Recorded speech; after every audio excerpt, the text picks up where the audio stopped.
Welcome to the Daily Plunge. We're working our way through the epistles of the Romans. We're in chapter 11, verses 25 through 36. Now, all through chapter 11, Paul has been dealing with the question, what about the Jews? What about the people to whom were given the promise of the Messiah and who rejected the Messiah and now are outside of that grace of the cross and the resurrection? What are we to make of that?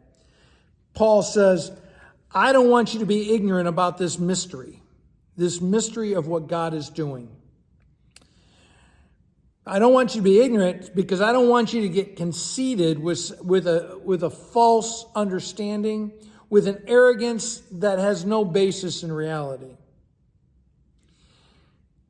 Israel, the Hebrew people, experienced a hardening of the heart. And God is the one who has hardened their heart. And that's been clear from the context of chapter 11. That God is working his will even when we don't understand it. That God is exercising his almighty, mighty in all things, throughout all time, in all circumstances, carrying out his predestination. Why? Until the full number of Gentiles come in. And so Israel's heart is hardened by God so that we can be brought in and grafted onto that tree, even though we're wild branches. And in this way, all Israel will be saved. Now you can't miss the wording of that. All Israel will be saved. As it says, the deliverer will come from Zion and he will turn godlessness away from Jacob. And I want you to think about what that might mean, that he's turning the godlessness that's in Jacob, Israel, that's what Jacob means, that the people of Israel, that godlessness will be expunged from them by the Messiah. Verse 27, and this is my covenant with them, when I take away their sin, I will take away their sin. And as far as the gospel is concerned, they are enemies for your sake.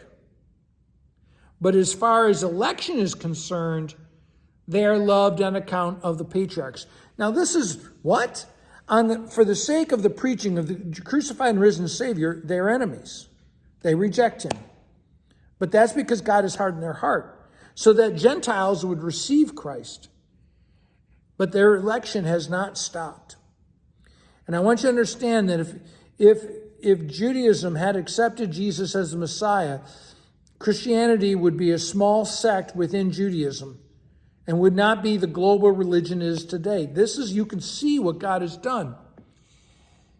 It goes on.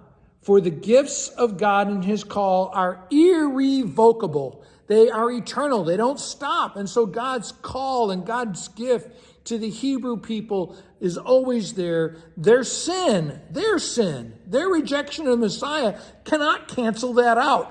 What the gospel is that, right? And just as you, who were at one time disobedient to God, have now received mercy.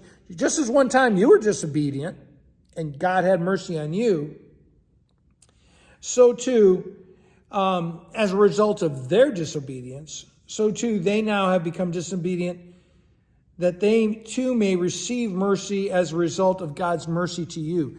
Now, one more time. So as a result of God's mercy to you, one day they will receive mercy because of the mercy God showed to you. For as God has bound to overcome everyone in disobedience, for God has bound everyone over to disobedience so that he may have mercy on them all. God is going to have mercy on who he chooses. And so God has bound everyone to disobedience so God's mercy may abound to all who is given this to us. Thanks, friends. Have a blessed day.